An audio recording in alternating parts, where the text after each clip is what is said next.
They say the castle is haunted.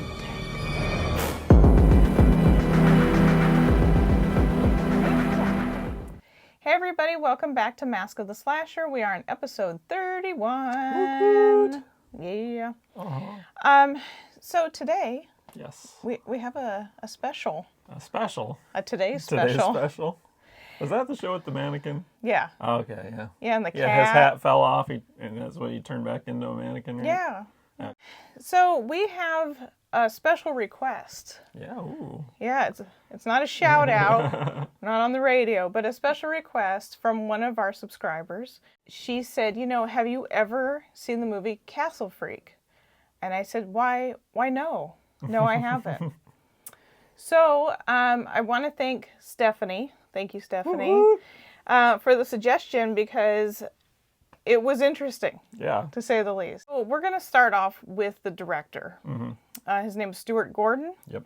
He unfortunately passed away in 2020. Oh, I didn't know that. Yeah, it was March 24th, 2020. Yeah. He is the director of, obviously, Castle Freak, but also From Beyond, Body Snatchers, Dolls, and Re-Animator. Mm.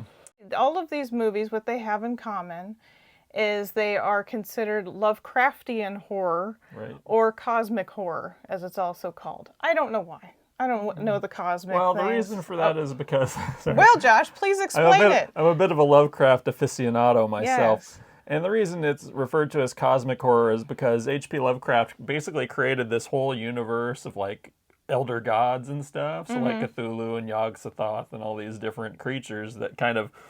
They were either, like, old gods that were, like, kind of, like, slumbering, or they were from another dimension. Mm-hmm. He basically was one of the first writers of horror fiction to really do any, what they call these days, world building. Mm-hmm. So that's why it's called cosmic horror, because it wasn't just, oh, it's a werewolf, it's a vampire. No, it's this being, this entity from another dimension, trying to take over, or this elder god that's been awakened, is a whole other realm of horror, basically. There you go. Also, Josh, yes, since we're on the subject, why is it that people can use H.P. Lovecraft's work to do movies these days? I believe it's public domain. Yes, it is, Joshua. So yeah, a lot of people want to take hold of that and make movies out of it, and so it was very easy. This particular director, he had actually opened up an acting theater with his wife in Chicago, but he wanted to direct a movie. So things started rolling with that, and somebody gave him a book from H.P. Lovecraft, and that was adapted into the second film that we're also going to talk about, is Re-Animator. So, but first we're going to talk about Castle Freak, because I like to go backwards and make this difficult. So, because that was the first movie we decided to watch. Right. And after we watched it, I, started doing my research, and I was like, oh, okay, there's more to this, obviously. As you can tell, I'm not a big H.P. Lovecraft person. You like Hellboy, and Hellboy is actually quite Lovecraftian. I guess, but Hellboy's funny. Yes. Castle Freak. Yes. This was released on November 14th, 1995. There has been a remake since then in 2020. I don't know anything about it. I don't care. Apparently, the director, Stuart Gordon, he had noticed some artwork of what was going to be this film. The artwork was created first. And Charles Band was the head of this full moon stuff. Yeah, okay. There was a couple conditions. It had to be in a castle, and that it needed to contain a freak. Yay. That's pretty good right there, right? And that it had to be shot on a very low budget, which is right up Stuart Gordon's. And also full moon. Yes, exactly. They're just kind of known for that. I'm familiar with their movies, and yeah, definitely a shoestring budget situation. So Gordon was like, cool, all right, we'll do this. And but he wanted to make sure that he would have the say in the final cut of the movie. I think it's a good handoff, right? Right. So the budget for this movie was only $500,000. Maybe they flew in like the cattle portion of the plane there. I don't know how they afforded that. I don't know. It was TWA or something at that Like time. in 80s movies where they're where somebody's flying and it's like there's chickens and stuff in Yes. the aisleway and everything. Like One of the those- Muppets. One of those situations. This movie it's very interesting to me. It was very different from things that I have seen in the past, but it definitely had some of the aspects that I look for in movies. One, of course, being gore. Oh yeah. Yeah. This Stuart Gordon is definitely known for his gore. Oh, for sure. Above and Absolutely. beyond gore. But also just a lot of sexuality, a lot of boobies. Yes. And some people have criticized him for that, Right. to his rough adaptation of an H.P. Lovecraft Yeah, movie. and the thing about Lovecraft really is it's his stories are, a lot of them are on such a huge scale. It's very hard to adapt them with a small budget, and that's why you don't see a ton of, like, you see some pretty good Lovecraft movies, but they're usually, as you said, very loosely adapted, because I just don't think the budget's there for it a lot of the times, you know. Yeah. Guillermo del Toro was supposed to make a version of it at the Mountains of Madness, but it all fell through. I think it was going to be through like Universal or something like that. Oh, But really? Something happened with it, and I don't remember what. But yeah, he Well, was yeah. trying to get that made for years, and so I did read that, to where people were saying, that they want to adapt these because of the fact that they can, because of the copyright stuff. But yes, it's very hard to do with such great detail as the books are. So yeah, I think that's what everybody's kind of waiting for. Is if you're like, as far as horror fans, you're kind of hoping for a Lovecraft movie with like a Dune budget, you know. yeah. Well, and Someday. it's really not a terrible idea. Maybe I would appreciate H.P. Lovecraft more if I could watch the movie, because I just don't want to read. I just don't want to read. Okay, so as I said, gore is a big factor in this movie, and so I always go and look up the special effects makeup folks. And the person that there's at least 6-7 people obviously on this, but one of the bigger names is Everett Burl, and he did the makeup for Pan's Labyrinth, The Lost Boys, Phantasm 2. Oh, one of my favorites. I know. And like we discussed in our last video that you still need to go watch, Freddy's Nightmares. Yes. Yes, which was only on for 2 seasons. And there's a reason for that. Yes. Yes. You'd find out why if you watch the That's last right. video. That's right. It's in there. So Jeffrey Combs' character is the alcoholic father. He receives an inheritance of this huge castle. They move there. Their plan is to inventory everything and sell it off. What they don't know, as usual with pretty much every movie we talk about, is this castle holds a dark secret. I hate that. It really sucks. There is a freak chained up in the basement, horribly disfigured, malnourished, everything, and psychotic. Yep. I think it's fair to say all those things. Yep. He gets loose, and when he gets loose, all hell breaks loose, pretty much. Yeah. Some fun things about this man. He has no wang. That's right. Oh, yeah, I forgot. He's castrati. Yeah, I was just like, what? Wait, what? I had to Lack of wang that it they was a show. lack of wang. It was really, it was done well. Yeah, Probably from our friend Everett. that's right probably there. right. Yeah.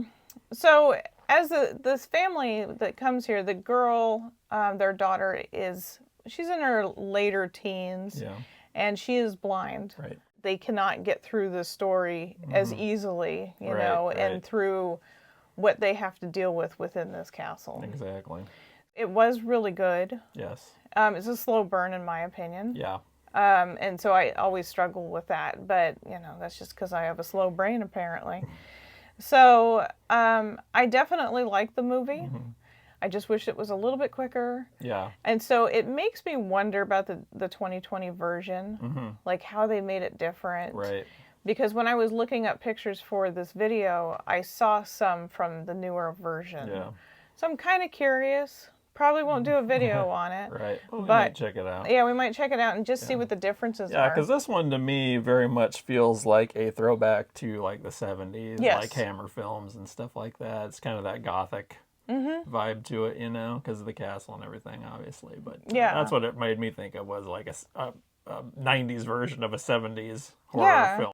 It kind of reminded me of Mark of the Devil and that whole era. Just a lot better dubbing. Yeah, yeah. A lot better dubbing, better makeup, Yeah. not ugly people, Right. you know, things like that, Yeah, you know. So yeah, I definitely felt that too in this. And then of course with there actually being an Italian actress in it, that made it feel a little bit more like the 70s as Yeah. well. Oh, yeah, exactly. Because she looked like she Yeah. was in that Yeah. era. Yes. So I thought that was pretty cool. So with that being said, we're going to move on to the next, which is Re-Animator.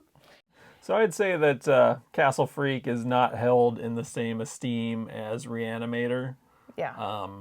You know, I think a lot of those full moon movies kind of get don't always get the credit they deserve, quite frankly, with the exception of Puppet Master. Puppet Master's kind of like Full Moon's flagship, you know. Yeah. And then the other ones are kind of peripheral, you know what I mean? So yeah, but yeah, Re-Animators obviously has a huge following. Yeah. I mean, that was obviously when I was doing the research for this movie, and like I said, I had not heard of Castle Freak, but I had heard of Re-Animator. I have seen it before. I did refresh my memory this afternoon. But thankfully Josh had it's like the special edition box set or whatever. Yeah. Didn't it have like a syringe in Yeah, it? it comes with a pen that's a syringe. Yeah. Yeah. So in that set was a behind the scenes. It was fascinating because they were actually going step by step through the movie and explaining the special effects makeup, the casting, all these details. So I'm going to give you some cliff notes. Ooh. Yeah, because nobody needs to sit That's through good, all of that. Because all the years but of if you owning do- it, I don't know that I've ever watched the special features. That's pretty bad. That's pretty bad. Fake fan over here. Yeah. Well, you know, I'm going to find those special features. That's right. So, okay, so this movie, Re-Animator, came out on October 18th, 1985. This one was only filmed in Los Angeles. That's it. Really? Nothing crazy, nothing fun. It was a really, really shitty soundstage somewhere that they said was just beat up and kind of rough to have to work in. Yeah. So there's that. They had $1 million budget. So Double. yeah. Double your pleasure, double your fun. But Castle Freak, you know, got the shaft and only had, you know, Right. half of that. So that's Right. kind of weird. And this is based off of H.P. Lovecraft's Herbert West Re-Animator. It's Right. the whole name. Loosely based. Loosely based. And it was a multi-part story that originally the director, he had only read the first part. But they decided to just keep adding, and then they put all the pieces together. And they said, oh, well, that's how we could get more gore. Right. I'm like, well, I'm okay with that.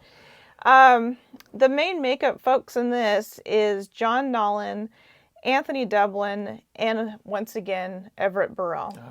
So there is you'll see a theme with these movies that it's the same actors, a lot of the same just Right. returning Right. friends. Yes. Yep. Yeah. Barbara Crampton, of course, and Jeffrey Combs.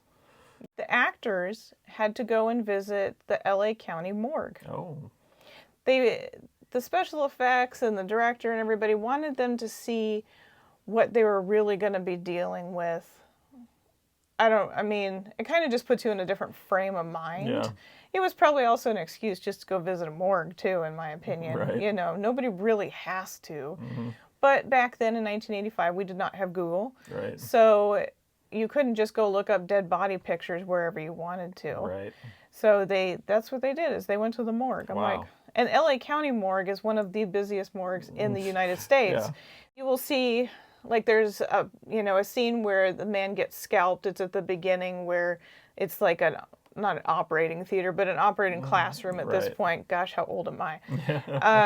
And the brain that you see in there is actually a cow's brain. Oh.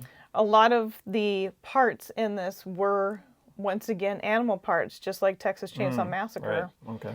So that's interesting. Yeah. And then the one thing I wanted to know, this is really stupid, I just had to know it though. What was the serum made from that was in the syringe? And I was like, it's got to be glow sticks. And it was. It was glow sticks. 900 glow sticks. Good Yeah. to know. I was like, wow, that's kind of crazy. So I guess I won't be doing that anytime soon. Right. And something else that is fun, I don't remember all the chemical names. Don't come after me. But when you have a glow stick and you snap it, what that is that in the actual tube itself is there's two chemicals in that portion of it, and inside of that is a glass tube.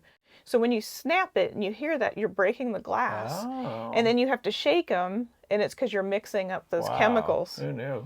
I was like, so involved. I know. But just think, they had to just keep emptying those. Right. And I'm like, gosh, that's just so bananas to me. That's right. So kind of cool. That is cool. Yeah, I thought so.